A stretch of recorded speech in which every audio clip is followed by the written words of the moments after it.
Welcome, everyone. I'm Mike Galanos. There you hear Jodi Arias one more time. You see her family. Travis Alexander's family's been in the courtroom every day. So much more still to come. We want to make that point clear. Where we left off is Jodi Arias against the prosecutor, Juan Martinez. This really round two. We could have more juror questions coming. We've got experts still lined up, potentially a rebuttal case. So we are still in the thick of this death penalty murder trial. Let's bring in our experts. We welcome Beth Kasaras, an attorney, legal correspondent for In Session on her sister network, True TV. Beth knows this case inside and out. And we also welcome Alison Triessl, defense attorney and creator of the smartphone app Wild About Trial. Alison, besides where he's going or could go as we look ahead, what have you thought of his style?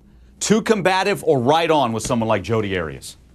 You know, she's very squirrely on the stand, so he has had to be very forceful and really try and control this witness. Most people see his style as appropriate given all the lies that she has told and the fact that he really needs to nail her down on her news story. Got it. Squirrely on the stand. That's one we haven't heard yet. Pretty apropos as what we've seen. Alison, as you've watched this case, has he proven that? Has he proven premeditated murder here to this point? Well, I certainly think that the gas cans are a big ticket item. The gas cans show that she intended to go to Arizona unrecognized, that she loaded her car with enough gas to get to and back while in California. That's a big point in terms of proving that she planned this out beforehand. And he's really hammered it home. It was a double whammy because it's also showing that she's lying to this jury, which will infuriate them. Got it. Okay. Okay, there's Jodi Arias throwing that dig. Alison, how could Jodi Arias be hurt if Mormonism becomes a larger theme? That maybe she's insincere and just converted to get him?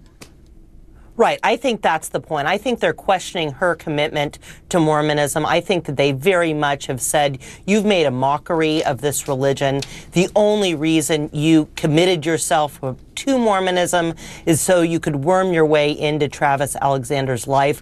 I don't see that they're asking questions that attack Travis Alexander. I see them as attacking her and her commitment to the faith, and that these sexcapades were not at all in line with the teachings of Mormonism. So I think it's another way that they're saying to her, you know, we don't believe you. Yeah, insincere, yeah. Again, let's get our experts in on this. Alison Triessl's with us. She's a defense attorney and also creator of the smartphone app Wild About Trial. Beth Kasaras with us as well. Knows the case inside and out. Beth, an attorney and legal correspondent for In Session on True TV. Alison, I'll let you take first crack at this.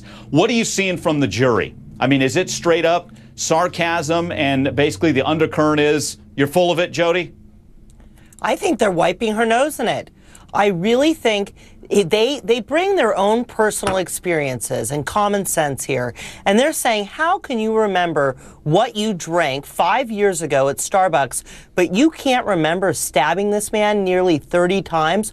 We're not buying it. We just are not buying it. How convenient that she forgets the most important and really the only reason they're there. What happened and why did she kill him? They're not buying it. Got it. Hey, Alison, how important are these experts? Could this case hinge on what these two have to say and how they testify? They're critical. One thing that's really important is, as a defense attorney, you play the hand that you're dealt, and this has been a very difficult hand for the defense.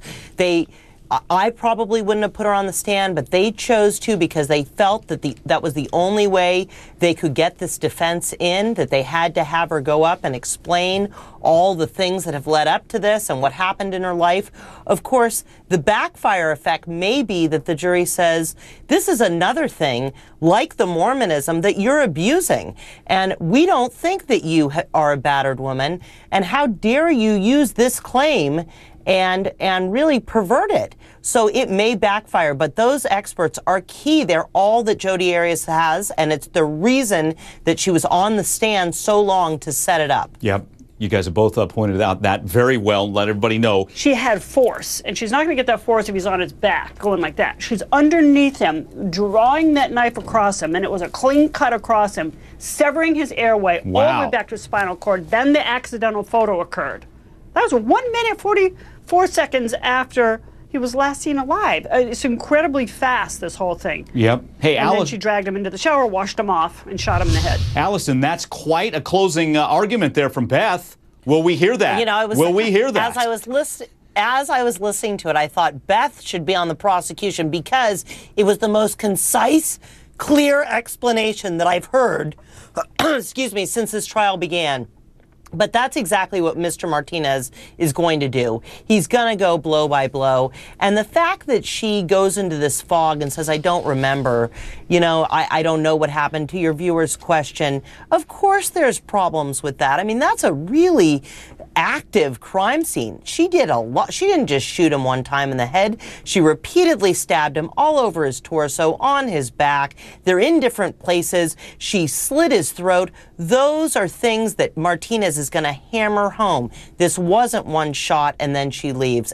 Not at all. All right. So that Beth previewed where Mr. Martinez is going to go. Yeah. All right. And we're going to have more. Hi. Hey. My question is about the day of the murder. I understood that Travis's dog was there because Jodi mentioned that when she came in. I'd like to know if anyone knows, what did Jodi do with the dog during the murder? And also, what did Jodi do with the dog after the murder? Did she just leave the animal in the house for 4 or 5 days by itself? Does anybody know the answer? How about that? Hey, Allison, how about that? Little Napoleon the dog. Could Napoleon have been a witness? Right. Elaine, that's a great question. And so many of us have said in a lot of these cases, only if these animals could speak, we would know what really happened. I mean, if this dog had a little video cam, you know, on its neck, we could see what happened. But it's a great question. And certainly there's been questions of, you know, why didn't the dog react? Did anybody hear anything? I think you kind of stumped me because I don't think there's really been any information or additional evidence about the dog. There you go, Jodi Arias in that 48 Hours interview. A convincing liar, right? That was all crap.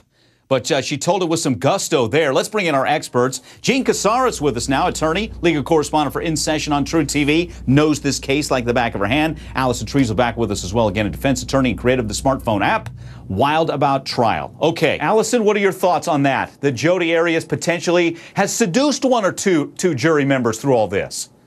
All right, let me start with the lying issue. It is very important when Martinez is establishing that she's lying to them on the stand. That will be a jury instruction that if she's distrustful, if she's lied to the jury about one issue, then you can distrust her entire testimony. Very, very important. In terms of sympathy, there may have been a time where they connected with her, felt sorry for her, but she's been on the stand so long, and those questions are really scathing, and they're really sticking her nose in it. I don't believe that. I think that sympathy may be turning to anger now. Got it. So I'm not sure it's helping. Well, again, 17 days, let's point it out. 17 days she's been on the stand and more to come as she takes the stand again against Juan Martinez. There you go. And Allison, you've mentioned it. So as Juan Martinez continues to sink his teeth into her, I mean, how much more is he just going to hit on the lies? And not did she lie then, she's lying now, jury. Yeah, I mean, he definitely has to prove all of his points in the lies. But at some point, his beatings have to stop because for both sides, there's going to be juror fatigue, and they're going to say, okay, enough is enough. We get it. She's lied. She did this. Let's end this case. So I think that he's definitely has her against the ropes. He's knocked her down. She's gotten back up. She's really more skilled than anybody I've ever seen in wiggling her way out of things. But at some point, they're going to say, enough is enough. We get it. She did it. Let's go home. Yeah, you used the term squirrely. Well, Allison, let's move forward here. And again, we've got a lot to go here. We still have Juan Martinez. We've still got potentially more jury questions, rebuttal case, closing arguments. Long way to go. But let's take that term convicted. If she's convicted, a lot of people are wondering, we get questions. Could she get the death penalty? Second-degree murder. What are you seeing here? And let's go with the lesser. What could tell you this could go second-degree murder, Allison? If they don't prove premeditation, if the prosecution is unable to, she lied, she covered it up, the crime itself was as gruesome as any crime we've ever seen, but they need to prove, and it is the prosecution's burden, they need to prove beyond a reasonable doubt that this murder was premeditated. So that's why the gas cans, the gun, the knife, all of that means so much. The rental car, the license plate upside down, all of those things show, and probably beyond a reasonable doubt, that she intended to go to Arizona and kill Travis Alexander. Real quick, Alison, do you think that the jury's getting that? Do you think they took the prosecutor's point on that Jodi was orchestrating the pictures? Well, if they believe the prosecutor, then they're going to see this woman as really diabolical, that she, in fact, staged this entire scene and had his defenses down, taking pictures of him, only to have followed through the plan that she had to slaughter him. Got it. So I don't think that's going to help her. But I think jury fatigue is probably real in circumstances. Alison, weigh in on that. Do you see it, and could that change things here down the stretch? Well, part of me thinks, yes, they're getting very tired. They're getting tired of listening to her. But then I just thought about the fact that they still have more questions for her. So they still keep filling that basket of questions. So they don't seem to be done yet. Now, I do say that this trial has to go on a bit longer because Martinez has to put up some strong rebuttal witnesses. He's got to bring up some witnesses to say, especially the roommates, we never saw him with a gun. He never had a gun. He never bought a gun. They've got to get there. They've got to talk about the gas cans and prove up the fact that she did not return that gas can. So those parts are crucial for the prosecution's case. Yeah, you make a good point. Well, from what I've seen and from what our reporter tells me every day is every time Martinez asks questions, they are attentive. That Jodi Arias' attorney, his style seems to be a little bit slow-paced. He doesn't really captivate and hold the jurors' attention. And he needs to take those clues. That's important. Got it. Okay, coming up, we're still going to take your calls. You guys have great questions. Gene, Alison are ready to go. Yes, my question would be to her if you're really innocent like you say you are, show us where the gun is. Because that'll prove that it belonged to Travis and not your grandparents. Without this gun, I'm pretty sure she's going to walk. Whoa. She's going to walk. So you think the lack of the gun is going to mean freedom? Alison, weigh in on that. Wow, Peter, that's the first time that I've heard that. But, you know, I mean, the gun is really central, and it's a good question. Why doesn't she take him out to the desert and say this is where the gun was? Clearly they can run the gun and see who it was from, and if it wasn't her grandparents, then she's off the hook. I don't agree with you, Peter, in the sense that I think there is a lot of other evidence there to show premeditation. And I think that they're going to focus on the gas cans as they should. The knife, they really have to stay away from it because they can't show that, they can't affirmatively establish that she brought it there. But focus on the gun, focus on the fact that he never owned guns, call his friends to say that he never owned a gun, and focus on the things that show that she came armed and ready to kill him that day. And real quick. Yes. I would have asked Jodi. She stated that after she shot Travis, he screamed and yelled and threatened to kill her. At that time, did he acknowledge that she had shot him? Did he scream in pain, grab his head, say, "Oh my God, you've shot me"? Did he make any acknowledgement? Because she can remember the threat to kill her, so did he acknowledge the gunshot wound? Great question there, because I believe her testimony, Alison, is that she did not know that she had shot him, just that the gun had went off, and then he kept coming.